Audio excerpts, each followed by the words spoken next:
आदम Imran pump staff का शौकत अली बड़ो साहब cabin वाले जी फरमाश।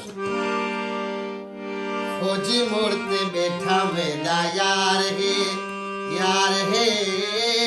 फौजी मोड़ ते बैठा मेरा यार है ढिजदा नहीं ओ कंधार है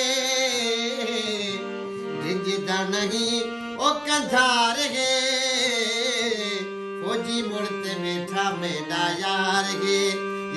है फौजी मोड़ ते बैठा मेरा यार है सिंध ऐं बलोचिस्तान घुम ओह जहिड़ा न दिल भर ॾिठूं ओह जहिड़ा न दिल भर ॾिठूं खिल अलदा सरकार है खिल अलदा सरकार है फौजी मोड़ ते बैठा मेरा यार है फौजी मोड़ ते बैठा मेरा यार है।